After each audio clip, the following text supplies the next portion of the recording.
Hi guys, my name is Jessica and I'm studying Global Business France. I'm in my second year at the minute, so I'll go through the layout of the course a bit later on in the presentation, but that means I'm currently doing an internship, so I'm finished my time in studying in DCU and I'll be going to France in September. But as I said, that's more about that later on.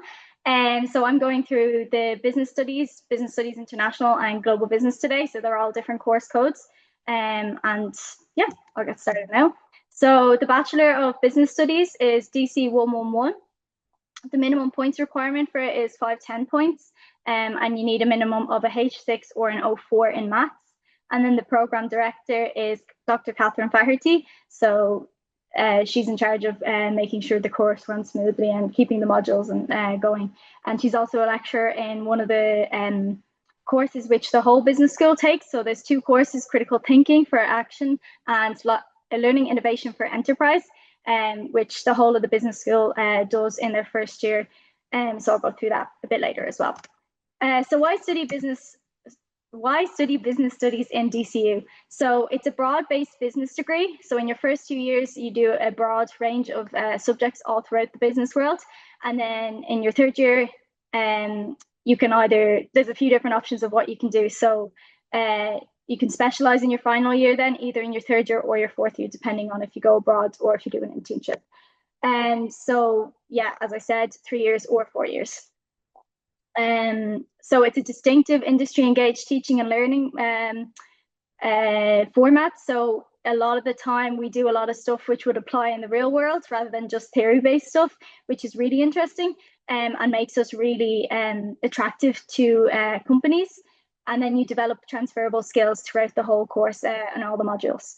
So in your first year and second year, you gain a foundation in business. So these are some of the examples of the modules and the content within the modules: finance, economics, business analytics, psychology, marketing, management, and accounting.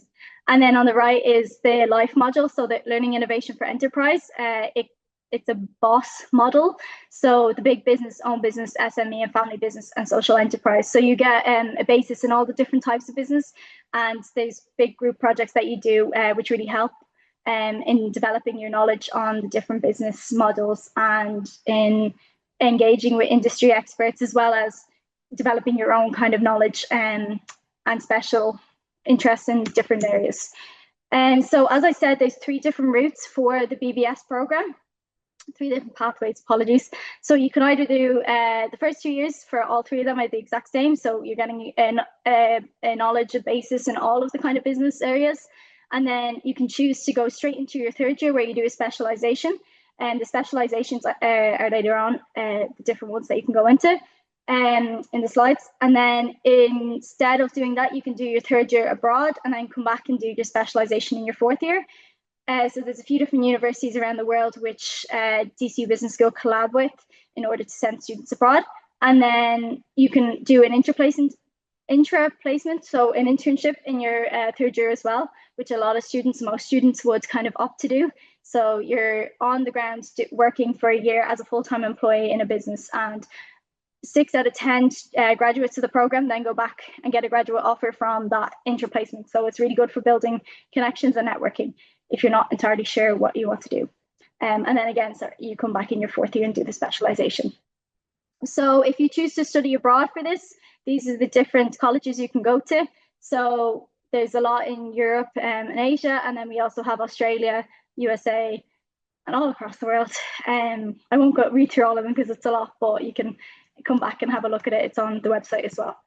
The intra-work placement, as I said, 6 out of 10 get a graduate offer. Apologies if I'm talking really fast as well. I'm a quite fast talker, we have a lot to get through. So there's all the companies you can see below there have all employed DCU students in the intra-placement, but there's so many more. And later on, I have more as well that have offered students after they graduate. As well as that, the BBS offers an intra-work placement and KPMG scholarship. So up to 5 awards a year of the top 5 Bachelor of Business Studies students might get a work placement in KPMG and a €1,000 prize. So it's kind of motivation to work a bit harder in first year. And then in the final year, as I said, you specialize. So you come back and you do these core subjects here. So business strategy, enterprise, managing change, management and leadership for sustainable business. And then you do your specialization. So these are the 6 different specializations you can go into. Marketing, management of operations, business economics, finance, HR management, and business analytics. And then you develop a lot of soft skills in each of these modules that would get you through. So you have much more of a choice of what you want to study in your final year. Then Business Studies International, which is DC 110, is slightly different. So it's 498 points last year, and then the program chair is Dr. Martha Rocci. So why study Business Studies International? So when you graduate from this degree, you get a major in business and a minor in the language of your choice. So you need to have 498 points, but you also need to have a H4 in a third language. So if you're going to do international business, Spain, France, or Germany, you need to have a H4 in that language. So you go straight into intermediate of the language. And then if you want to study Japanese or Chinese, you just have to have a H4 in a third language that isn't English or Irish. And they have beginner level offered for that as well. What will you study? So similar to business studies, it's the first 2 years are kind of a broad range of all business, different modules and stuff. And then you also do your language modules alongside that. So you do language and culture modules.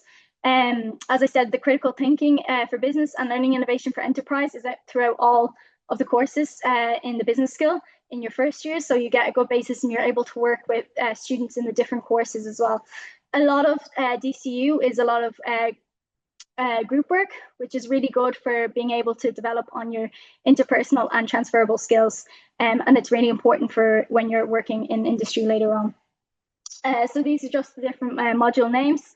As you can see, it's a basis across everything in your first year. And then in your second year, again, it's basis across everything. You continue on with the critical thinking and the language modules, and then you do a bit more specialized or a second continuation in the other modules. And then you get to choose, if you see in the bottom right there, industrial economics or the innovators toolkit. So it's a bit more of a choice, but again, you're developing your skills all across. Then the third year is spent abroad in one of DCU's partner universities, based on the language that you have chosen. So when you go into the course, you choose the language after you get the offer. Although depending if you're doing French, Spanish, or German, you just have to have that language already in a H4. So these are the different options for if you're studying French, the different colleges. Then if you're studying Spanish, these are the different colleges. And then German, these are the colleges. I won't go through all of them because you can pause later and come back, and it's all on the website as well. China and Japan as well have these different options. So it's all across the world that you can kind of go to. There's a lot of options. The one thing to note would be that your results in first year are what counts towards where you go. So if you have a specific option you want to go to, say if you're doing global business, or no, sorry, international business French, it's like CAO when you're filling out which college you want to go to based on the choice and the points that you got in first year. So then in your fourth year, you come back and do a specialization again.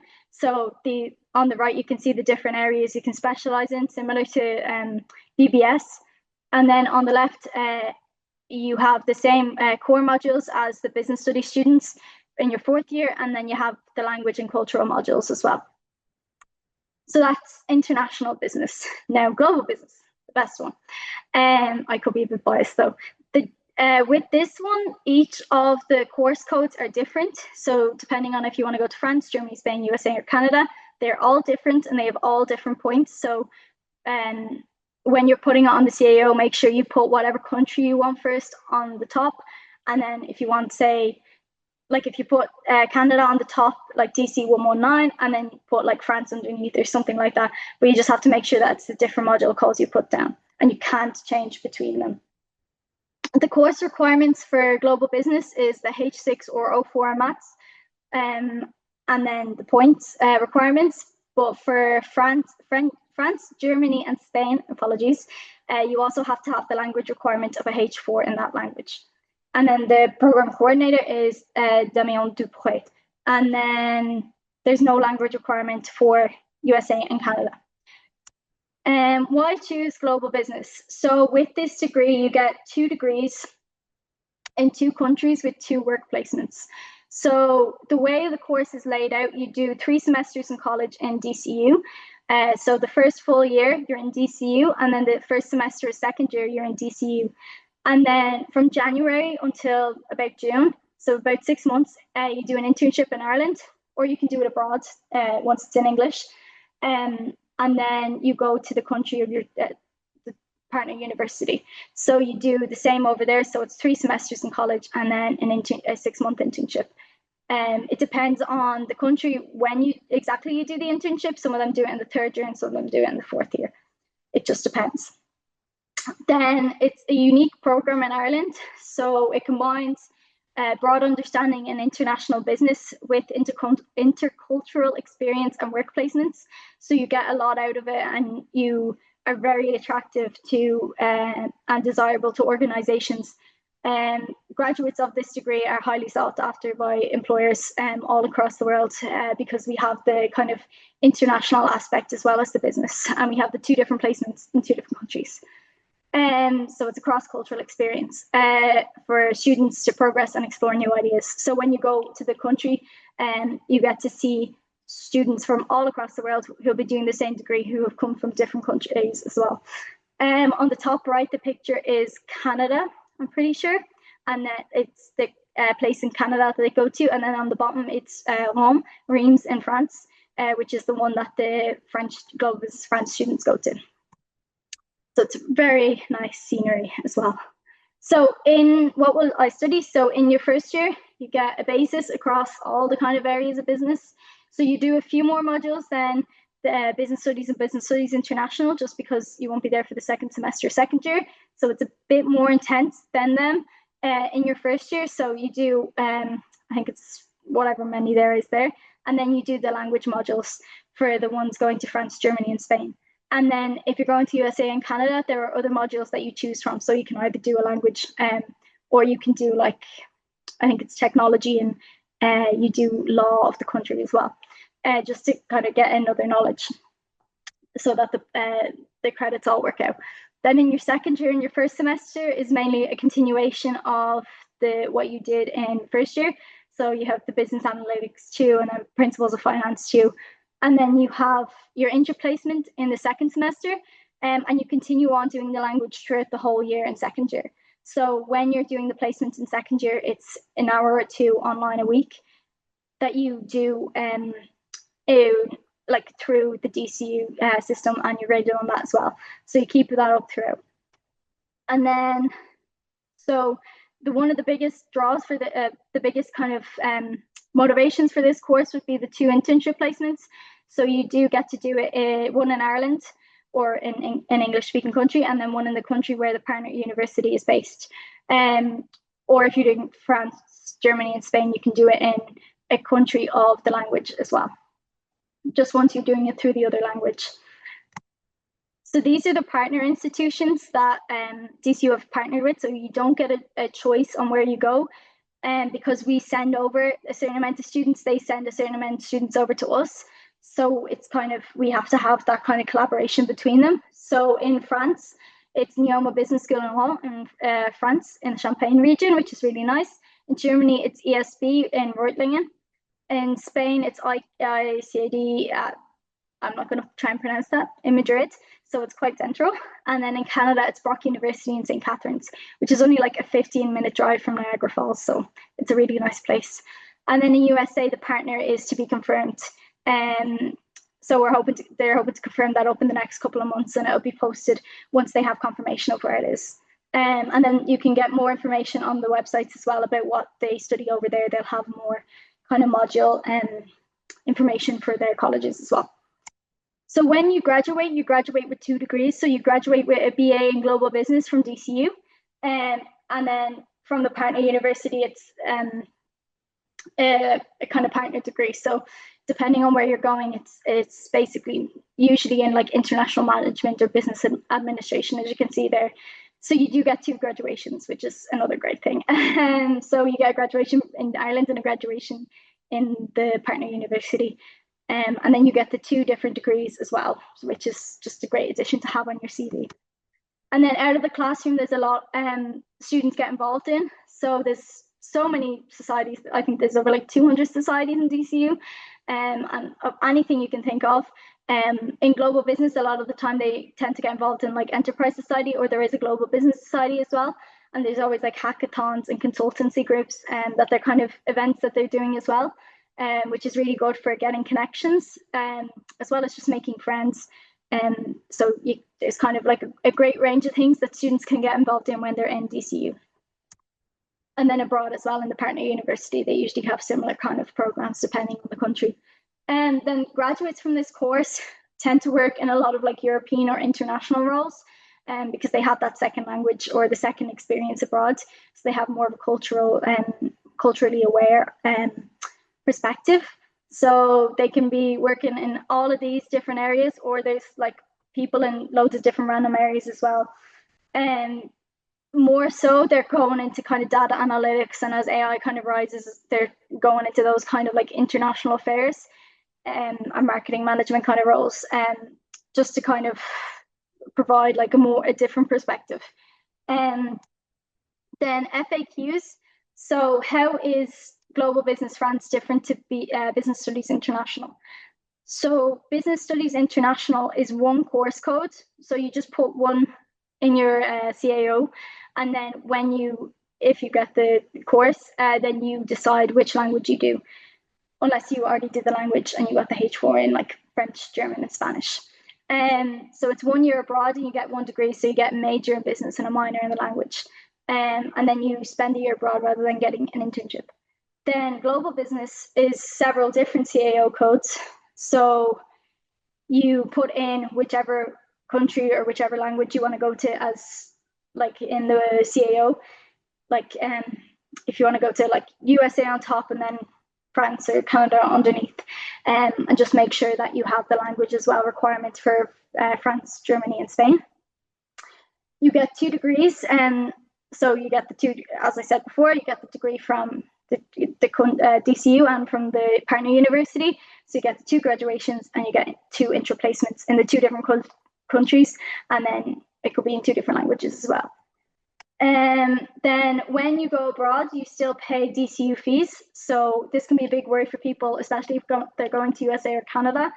So you do get, you only pay from DCU. You don't exchange money with the partner university at all, because they send over the same amount of students as we send over to them. So it's just a simple exchange of students, as such. Then the accommodation abroad, generally, you find your own accommodation, but the DCU students in the country can be a great help and resource in helping you with accommodation. And sometimes in different countries, they have like houses or like accommodation sets that they would pass on through. So it's important to kind of get to know the students that are in the year above you as well. And then the requirements, as I said before, minimum of 4 or H6 in maths, and then a minimum of the language for France, Germany, and Spain. And then there was one more thing I was meant to say, I can't remember. And DCU itself ranks first in Ireland for career for the actual rate of graduates employed within 12 months of course completion. And DCU Business School have a 97% rate of students who go into further education or straight into a role within 6 months of graduation. Then DC graduates are employable and promotable, and throughout the modules, you kind of are developing on all these kind of skills that employers will look for. So that's the 6 key attributes to a DCU graduate there. And then DCU Business School graduates are employed all over the world with companies all over, like global companies and then local companies as well. And you probably know a few different names there. They're the kind of more recognizable ones. But there's so many employers, you can go kind of anywhere. And DC, where graduates are everywhere. And like the most ones that you probably recognize there would be Google, LVMH, LinkedIn, which is really important for if you're doing business to get LinkedIn, and to kind of network with people. EY, Kerry, you recognize all of them nearly there. Then to stay connected, so if you want updates or if you have any questions, pop onto these are the different ads. I don't know what people are calling them nowadays for DCU Business School.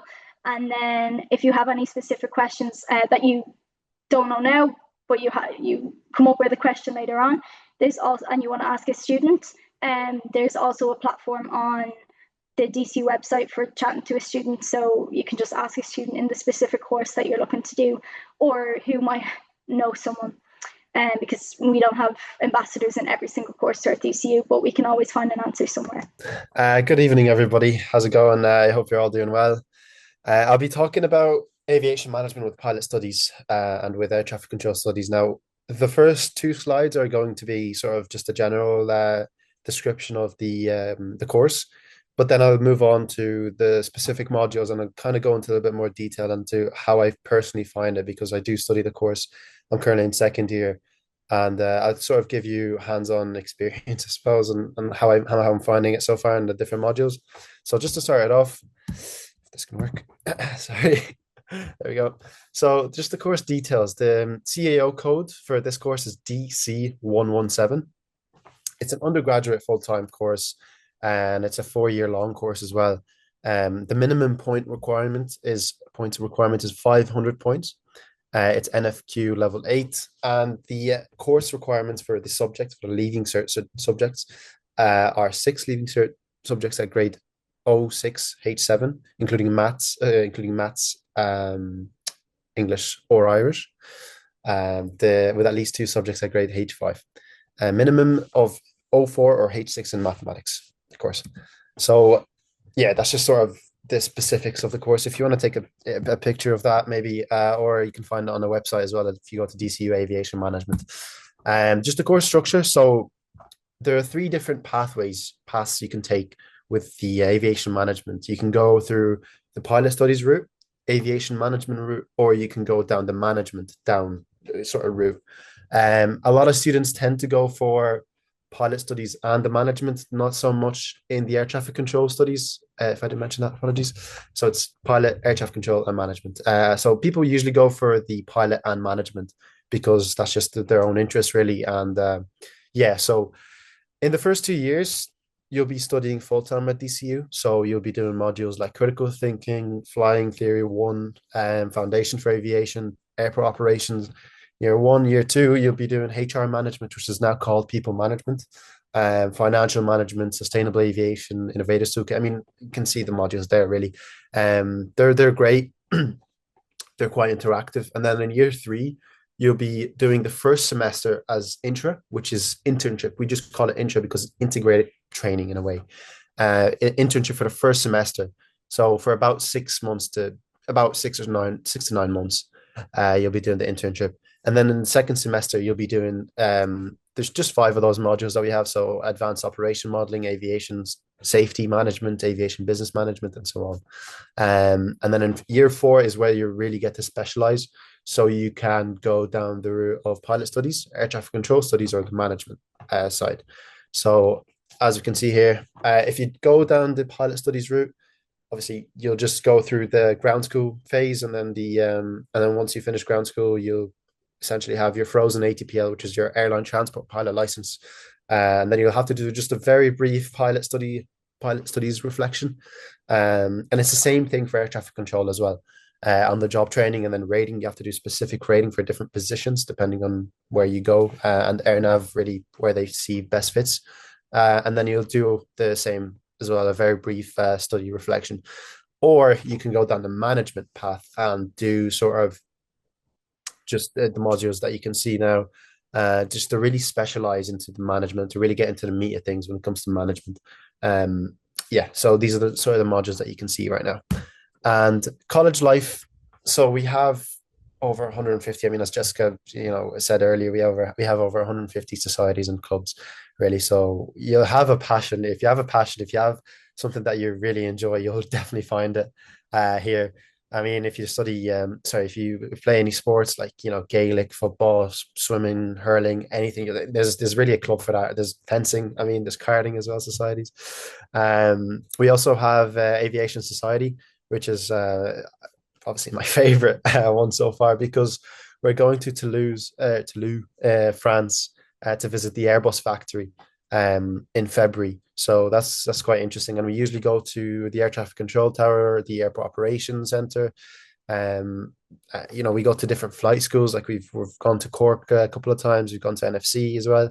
I mean, we really try to have a good balance between personal life, not apologies, not personal life, but sort of social life, academic life, and athletic life as well. We try to usually just find the best balance between the three.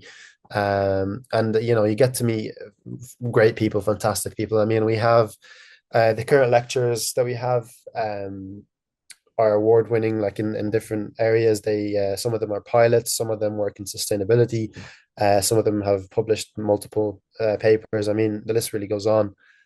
We've had also guest speakers. So as you can see, we've had Michael O'Leary, which is the Ryanair Group CEO.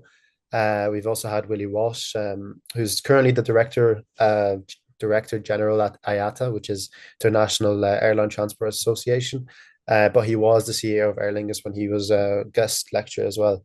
And we've had also Carl O'Neill, which some of you guys who are looking to go down the pilot studies route might be familiar of, because he's the chief instructor over at Aer Lingus, and he really oversees the operation over there in terms of the training.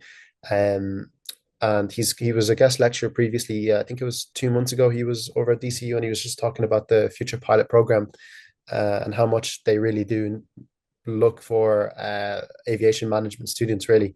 And they really do like this course, and it really is, it kind of catches their attention in a lot of ways. So that's just feedback from them, really. The lectures and timetable, we have about 24 hours ish of sort of classes during the week. So per week we have about 24 hours.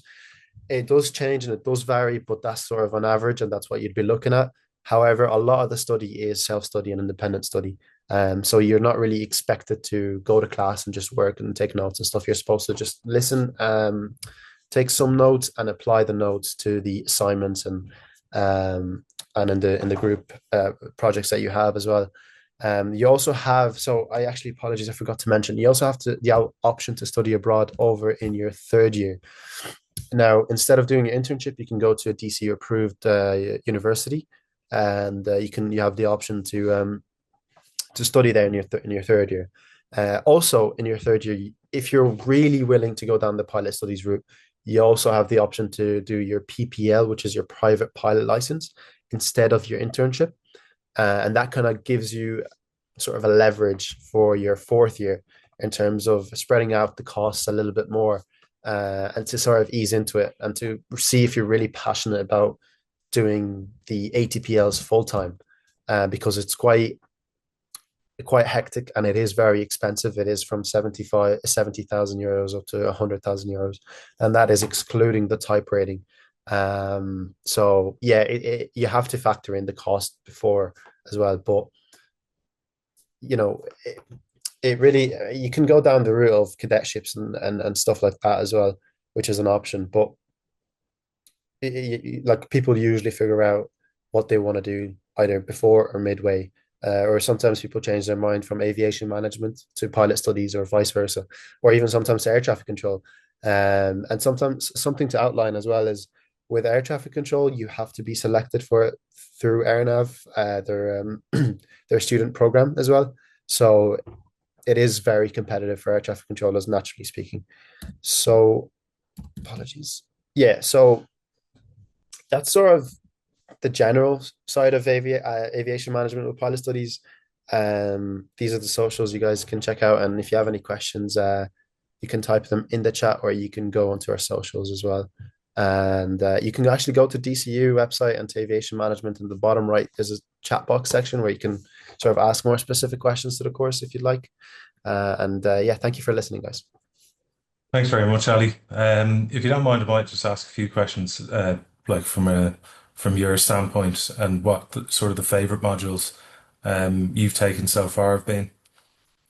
Yeah, so it's a good question. I mean, in terms of the modules, you do modules like, say, for example, operation management over in year one, where you get to design an airport terminal. these modules usually are more interactive than sitting down and doing exams. There's more continuous assessments than there are, written exams. And in terms of also mathematics, I mean, a lot of people might be thinking that it's aviation management. There's loads of maths and stuff and for aviation and whatnot, but there's little to no maths, and the maths that you're expected at the level is of O4 to H6 maths. So it's not really too focused on maths. Yes, you will have to do some aspects of mathematics, like for example in accounting, but you're not expected to be at H1 or H2 level. Everything is taught to you as if it's never been taught to you before. And yeah, so that's sort of the general sort of side. And that's my favorite sort of module. Now we've had modules like, for example, HR management, which is now called people management. And that module, one of the assessments, so you have to do 70% of the sort of graded assessment is the portfolio, and an aspect of the portfolio is actually you do a VR session, a VR interview with an AI, which is Oh, quite very interactive, I think, and I really did enjoy it. And you have to just write a report based on that, and you take notes and stuff. But it's great, that's the sort of thing that you'd be doing in this course.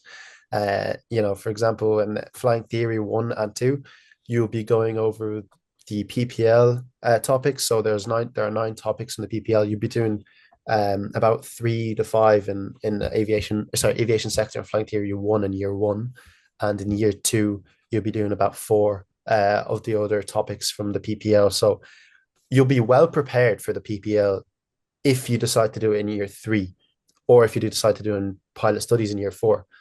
okay. And it's very useful as well, because to know the core and the basics of aviation, it's important for, say, leasing, for example, if that's the route that you decide to take in year 4. The career paths as well are, it's quite, it's not really limited at all, because you get to do stuff like business operations, flight operations, HR, join the HR department, logistics, marketing, and also with the CAP in Dublin Airport, which a lot of you guys might know about as well. I've seen on your socials. The CAP needs, well, there's been a lawsuit going on recently with American Airlines and Ryanair and so on, and some arguments and stuff, because they're trying to remove the CAP, and with the CAP being there and it being removed, simply they'll need more jobs to fulfill the number of people that will have to go through the airport. Yeah. So yeah, that's pretty much it, really. Sorry, I went on a tangent there, but No, no, you're good there. But you're going to be a pilot yourself, right? yeah, hopefully that's the That's the goal, goal. anyways. That's what I'm working towards. So Brilliant. A nice one. Thanks so much, Ali. Really appreciate it, My John. name is Emanuela. I'm a second year student, as accounting and finance is a 3-year course. I'm halfway down my degree. So accounting and finance is good for you if you're looking for a career-oriented degree combining study with practical work experience. So what usually happens is between second and third year, we do summer internships at accounting firms. This is really good for gaining valuable experience. Another thing is accounting and finance is the only degree where you get exemptions from professional accountancy exams. So that's ACCA, CIMA, things like that. Why choose accounting and finance is good preparation for the workplace, as the degree is very career oriented. There's a big focus on group work, on presentation skills, on analytical thinking. All of these are essential for workplace.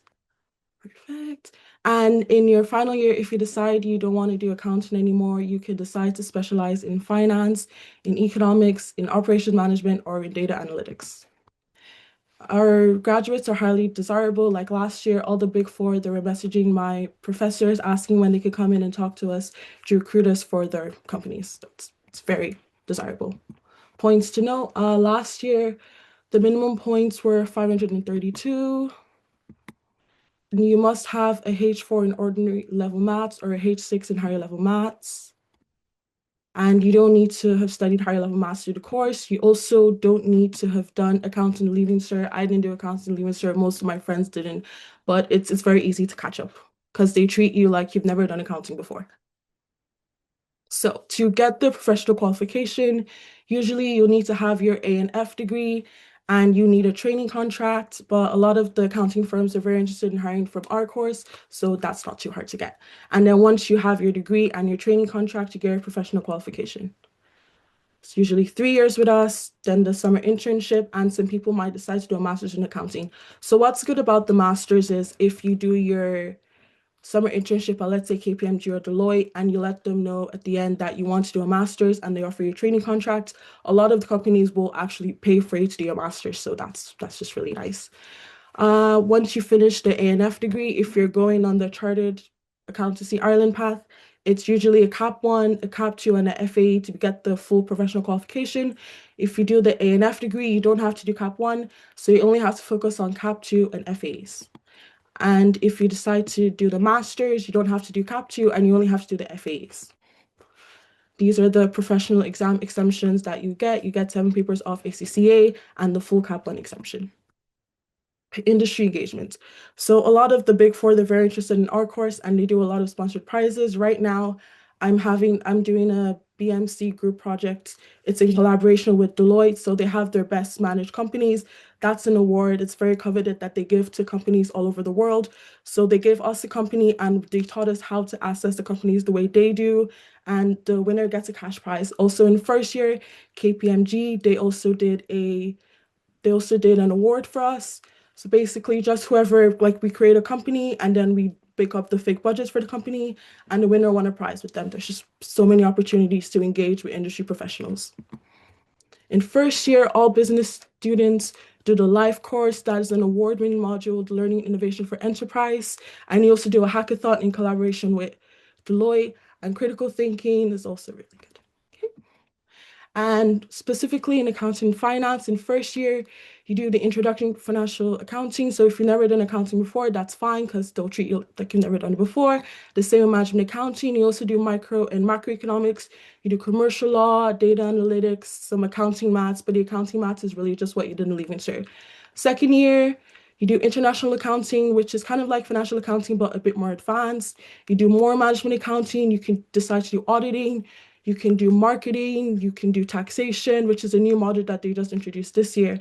And then in third year, you pick your specialization, which is, as I said before, accounting or finance or economics, operational management or data analytics. And then you also do taxation and law and more accounting.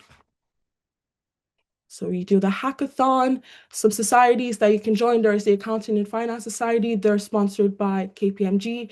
There's also the Consulting Society. They're sponsored by Deloitte. There's the Investment Society if you're more interested in finance. What do accountants do? Accountants, they can become bookkeepers for companies or businesses. A lot of them go on to become auditors and they audit companies. You can be a certified public accountant, work for the government. You can be a financial analyst, a forensic accountant, a certified management accountant, a tax accountant, a finance advisor, or an accounting professor. Most of all my professors, they are chartered accountants, like they're fully qualified. And a lot of them did their training contracts with Big Fours, but their passion was in teaching and decided to come back. So that's something you can do as well. You can also be a chief financial officer. What organizations do they work in? They work in the Big Four. That's KPMG, Deloitte, PwC, EY, Grant Thornton, Forbes Mazars, and just any company because everyone needs accountants. Where can you work? You can work anywhere in the world. The ACCA degree in particular, it's international. So if you don't want to work in Ireland anymore, you can take your qualification and use it in a different country. These are just some of the DCU's biggest employers. Perfect. Yeah, absolutely. So I'm just going to start off with you mentioned the digital business and innovation slides. This one obviously is not one that I study myself, but I'll run through the kind of the general information for everybody here. And if you have any questions, obviously throughout, feel free to throw them in the chat. I'll do my best to answer them. So yes, the digital business and innovation and marketing, innovation and technology degrees, bachelor degrees are the two that we're talking about at the moment. And a lot of people kind of look at them and say, well, what's the difference between the two? You know, both a lot of like innovation, business focused. And I suppose the main thing, well, first we'll start off with the points here, as you can see, is 4, 6, 8. And as most of the guys have been telling you so far, a lot of the requirements are just mathematics, and that's it. So first thing that I want to highlight here is what is digital business and innovation. And the key word that they've highlighted here, I suppose the course runners would like to highlight, is that it is an opportunity. And why is that? Is because, as you can see here, over the last number of years, obviously as the world population increases, but the amount of connected devices in the world has rapidly increased, even in the last 5 years. And so, there is a shortage of professionals out there that are qualified and have the skills needed to innovate in this new device-driven kind of industry. And so here's some quotes here as to why maybe you should choose digital business and innovation. Over 90% of the jobs require digital skills. However, only 54% of adult population in Europe has a basic digital skills. Whereas, and also, 77% of companies struggled to find employees with the right skills in 2019. Now, obviously, that's a couple of years ago now, but this is a relatively new course offered in DCU. With the idea in mind to kind of address this issue of companies lacking people with the relevant skills to handle the problems that are cropping up for them now, especially with introductions of AI and that moving forward a lot. So here's another, kind of what I was saying before. The Irish Times mentioned that Ireland's not keeping pace with skills needed to fill in-demand jobs. We can meet evolving needs of the workforce by transforming the education system. So that's very much what DCU is trying to do. With this one in particular. So we can have a look here at a couple of more different kind of facts and figures for you if you're a stats person. My father is definitely a stats person. He would love this sort of stuff. So as you can see here, in the future, 90% of jobs will require digital skills. More than a third of the EU's labour force lack the digital skills required in most jobs.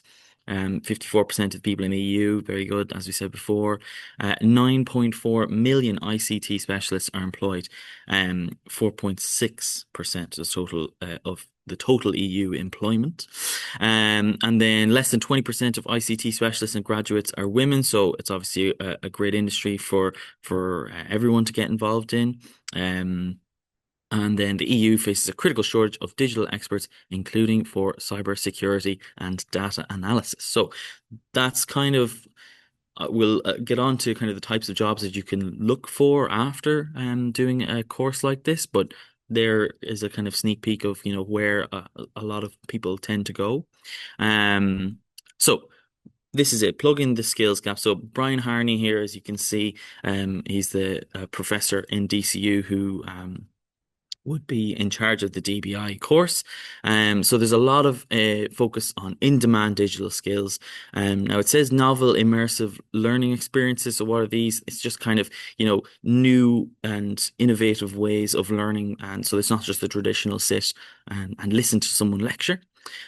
Deep engagement with industry. I know Emanuela before mentioned that, there's a lot of work done with industry partners, and DCU has a lot of companies that they work with, and DBI is of course another degree where you can engage a lot with industry professionals, whether they are guest lectures or whether the modules and the assignments that you do are designed to perhaps help an industry company in some way.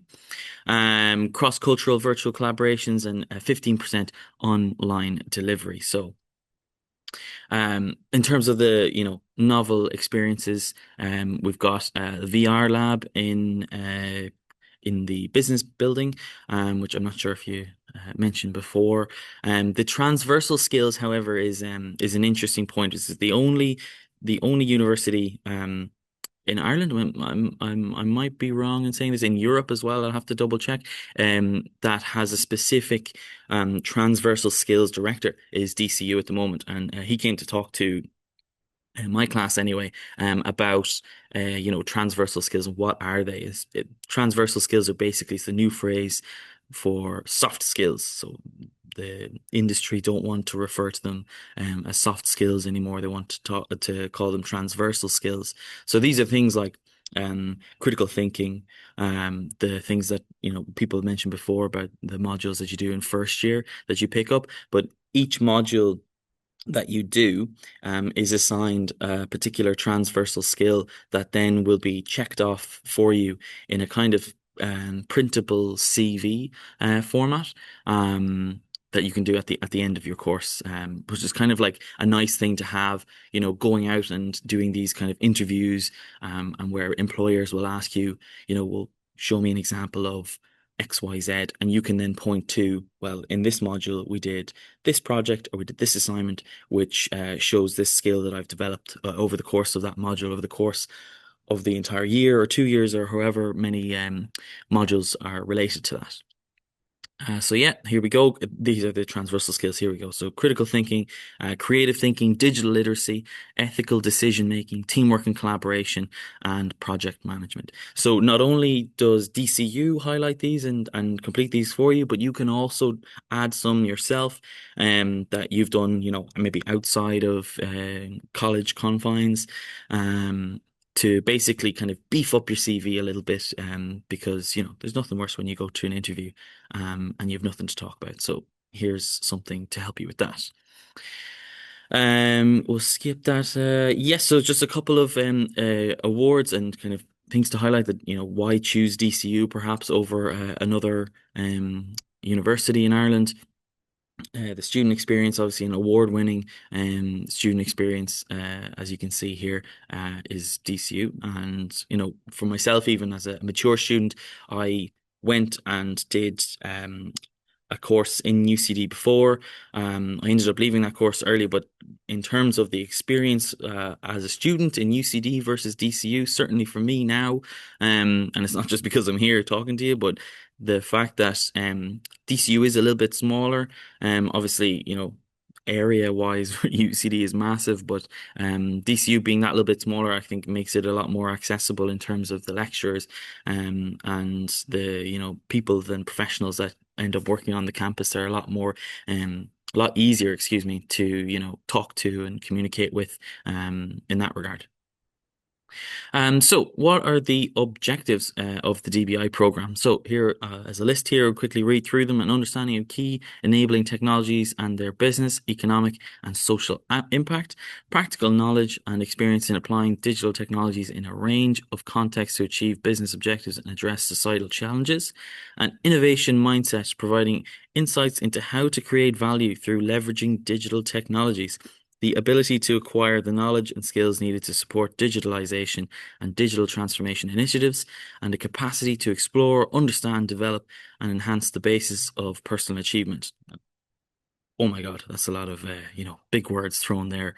But I think the key thing to take from these is that all the DBI program is trying to do is to kind of provide you with the skills needed to go into a company and to then solve the problems that are happening right now for companies where the gaps, as we saw before, in the labor market currently can't fill. So this is kind of where you are going to be already an in-demand employee or prospective employee for companies as you come out the door at DCU. So, some of the modules that you'll see. So, Emanuela mentioned before, life, critical thinking, data analytics, a couple of basic ones, accounting, economics. I myself never did accounting or economics in school before, but everybody is taken in and treated the same. You're not expected to know anything. Obviously, if you have done them before, it's obviously a great benefit to you. But certainly, I found that I wasn't behind or finding anything too difficult. Innovators Toolkit, digital business models, digital labs, all those sort of things. Critical thinking in action, then taking the what you've done in first year with critical thinking and then going a little bit step further. We have obviously our intro year, which we do in year 3 in DBI and in Mint as well, and then final year as well. The email actually just went out today about the challenge-based project, the ECIU, which is going to be taking place in Barcelona. So students will be going out to Barcelona to start that project there, which is very exciting. Yes, so a lot of this is very similar. Here's one that I want to get onto is the potential careers, the types of companies that graduates tend to work for. And obviously, this is not an exclusive list. You can work for other companies outside of, but these are the big ones that a lot of people will kind of point at and go, oh, well, I'd like to work for them. But what can you expect to work as? A digital business analyst, a digital business lead, a technology consultant, digital strategist, mobile technologies, AI, of course, as well, and many more, of course, as they say here, that don't yet exist. Because obviously, as technology is transforming and AI revolution is happening, more and more jobs are going to be created because of that. So here's just a couple of photos. As you can see, a couple of our students in action, whether that be hosting talks or talking, or in this case, the bottom left-hand side, trying to get involved in industry themselves, and money and fundraising and things like that they do. And yeah, there's a couple more there. And that's it for DBI anyway. If anybody has any questions for DBI, I'd be happy to field them. Obviously, as I said, not the best person to ask about DBI per se, more so for the one that we're going to go on to here, which is Mint. Am I all right to keep firing on, Jack? Hi, Carl. Yeah, good to go. Thank you. Perfect. Okay. So yeah, Mint, this is the course that I'm studying. So I'm a final year Mint student.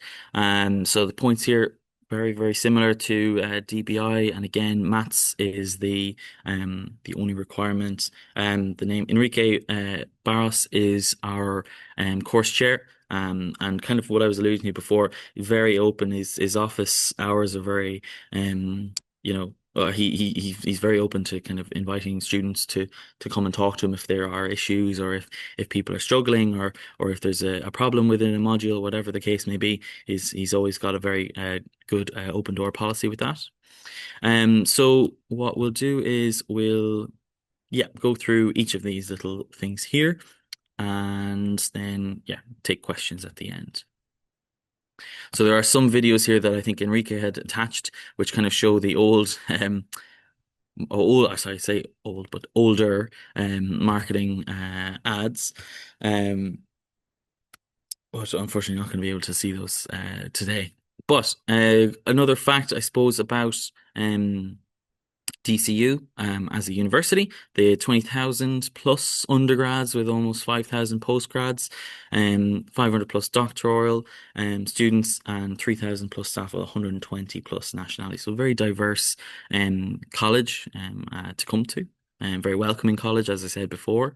And as you can see here, DCU has lots and lots of partnerships with very many countries. I'm sure the business talk, they were talking about the different places that you can go with there. I know my brother anyway, in particular, he decided to go to Germany for his year abroad for his course, which he did, which was Business International with German. And he's now working for EY as a tax consultant is what I think that's the right one. But yes, so lots and lots and lots of opportunities here.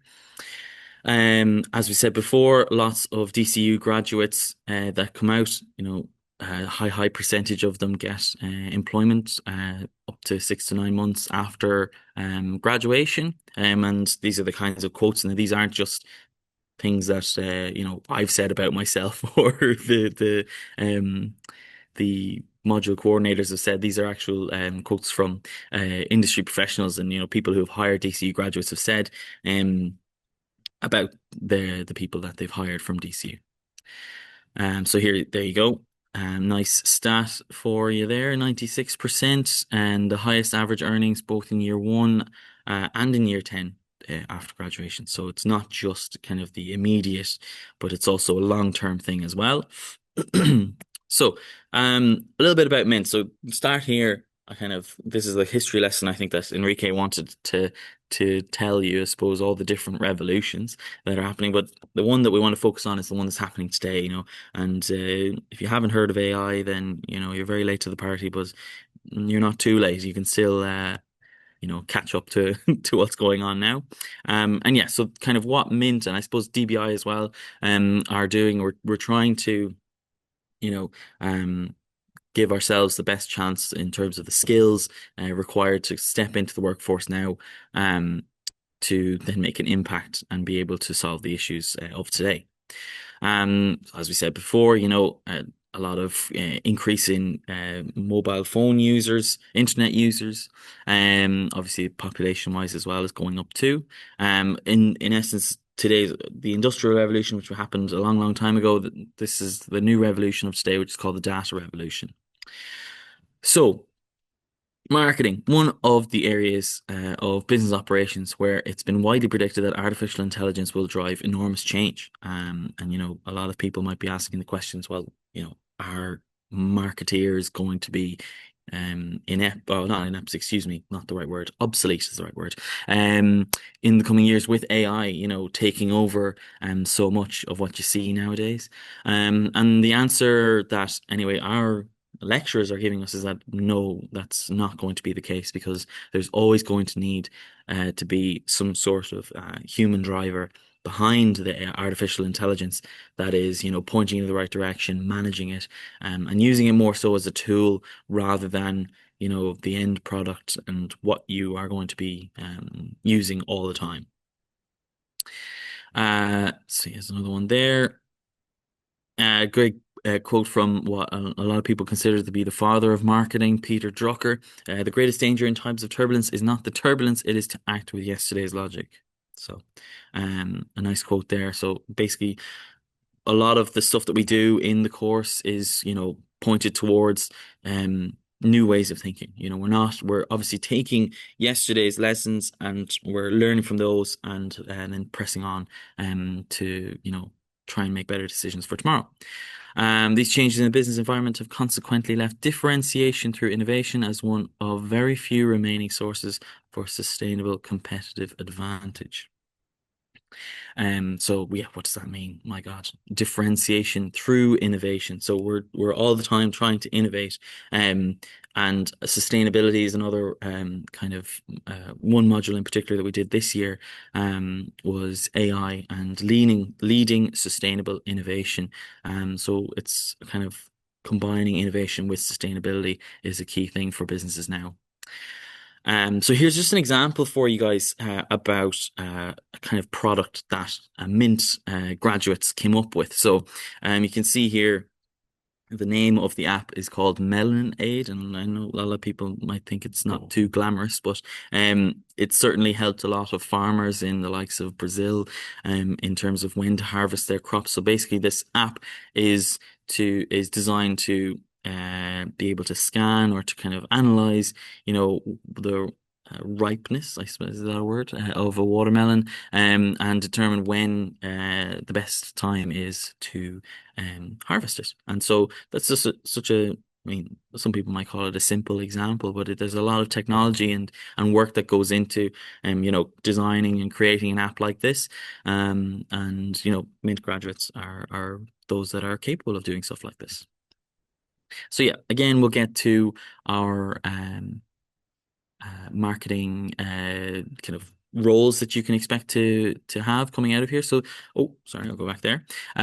So very diverse. A lot of people, when they came into the degree, we kind of had all these sit downs and talks with lecturers about, what do you want to do when you finish this course? And it went from everything from social media manager to, a marketing executive for the NBA, like the basketball over in the States. But all of these are potential opportunities for you when you come out of DCU. From the Mint program, that is. And all of these, areas, you look at SEO, so that's search engine optimization managers. This is for, websites or companies that want to manage and make sure that they're going to be towards the top end of when somebody Googles their name, they're going to be up at the top of that. So, there's always somebody behind that and making sure that that website is the first one on the list, just as an example. But also operations as well, so sales ops, marketing ops, are two areas for sure that you can also go into as well. So yeah, you're in no way tied down to one particular area, and a lot of people think marketing and they think, oh, just ads, coming up with things like that, but there's so much more to it than that. Okay, so why choose Mint? We'll get onto that. Okay, here we go. Yes, so it's a unique program. Obviously, it was only created a couple of years ago. Focused on creativity, entrepreneurship, and marketing applied to technology and innovation. So a lot of our modules that we have done, and I'm doing anyway this year, involve a lot of creativity. Certainly one that we're doing at the moment. We are going to have a kind of Dragon's Den style project due at the end of the semester, where we have come up with an idea for a product or service. We're going to have to present to our module coordinators and also business professionals, and a lot of people kind of will be hopefully getting encouragement from those professionals and the module coordinators to take that idea on, perhaps afterwards, and make something of it. Industry experts, as we said before, there's so many guest lectures and opportunities to meet people from the likes of KPMG, Accenture, EY, the kind of the big companies that you would think of. But just not just to hear from them, but also to interact with them and to talk to them and kind of find out, their experience or their journey. The 1 year intra, which I mentioned before with DBI, Mint also has that. So last year, I actually ended up working for DCU itself, the university itself, in one of the faculties. But I know a lot of my classmates ended up working in industry as well, and even some of them decided to, instead of doing their year of work, which is paid, of course, instead of doing their year of work, they decided to study abroad. So one lad went to Notre Dame over in the States, and a lot of people ended up going to the likes of Spain and Germany as well to study abroad there too. So that's also an option for you. Yeah, and please God, highly desirable graduates. That's what I'm aspiring to anyway, and sought after by employers. This is just kind of a graph of the class sizes. So under 100, there's a little bit of an increase, but certainly when I joined, there was about 75 to 80 people in my year, and the dropout rate has been very small. Like, not a lot of people decide to leave the course unless it's extenuating circumstances. But I think this year's first year class was just under 100 people. So the class size is quite small, which also kind of works in your favor too, in that you can, I guess, interact a lot more with your lecturers. You can get to know your lecturers a lot better. So you're not just a face in a sea of, 200 or 300 people. And, that can also be a great benefit to you then as well, in terms of, a good help. Because the more the lecturers get to see you and chat to you and understand what you're trying to do, then the more they can help you. And so this is kind of a breakdown then also of the male to female ratio. So obviously this year, 2024 even, was the first year, or the second year even, excuse me, because 2022 was also slightly more. But certainly in my classes, I would have started 2022, so 2022 would have been my year. You can see it's very balanced. But it does tend to change. But that's like anything; it fluctuates year on year. So here are the kind of course breakdowns of what you'll study in each year. So a lot of them, as you can see, are probably similar to things that you've seen before. So critical thinking, life, fundamentals of economics, business analytics there, and then a lot of kind of marketing-based ones, though, marketing of high-tech products and innovations, market intelligence, and intro to marketing.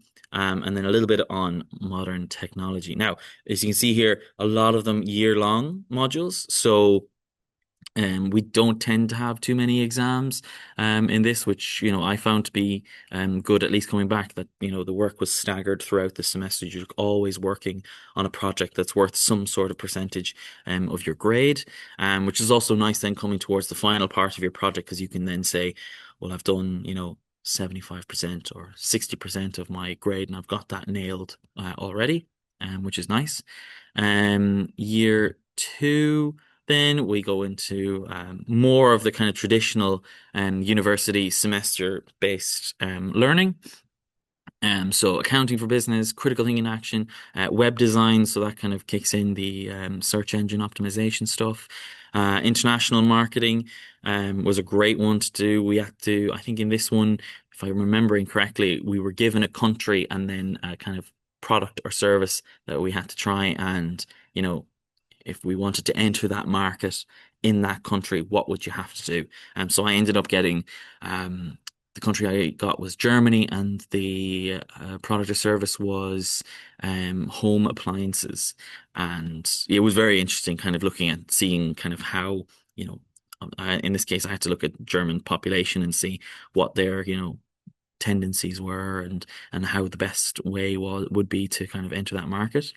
Changing consumer, organizational psychology as well. A lot of marketing is psychology, and so kind of getting that kind of aspect to it as well. It was great. So it's not all analytics, numbers, and Excel. There's some a lot of thinking to do as well. Third year, as I said before, you can do your 12-month paid work placement, or you can study abroad. Now, the study abroad option you do have to go and request it from the course chair. But the intra portal, I'm not sure if anyone went through it, but it's a very simple thing to work. It's very, very similar to the kind of CAO portal that exists now for you. You put your CV onto the intra portal. You see the list of potential positions with kind of the details of those positions, and then you kind of tick the boxes to which one you want to apply for, and it submits your CV for it. And then you hear back from them, and then whichever company gets back to you first accepting you, you go with them. And that's the way it works. So yeah, and then on the right hand side is final year. So this is what I'm doing at the moment. So high tech entrepreneurship, marketing management, planning, and business strategy. These are the 3 that are the year-long modules, and then the rest are semester-long modules. So all of these as well have integrated into them the transversal skills that we talked about before with DBI.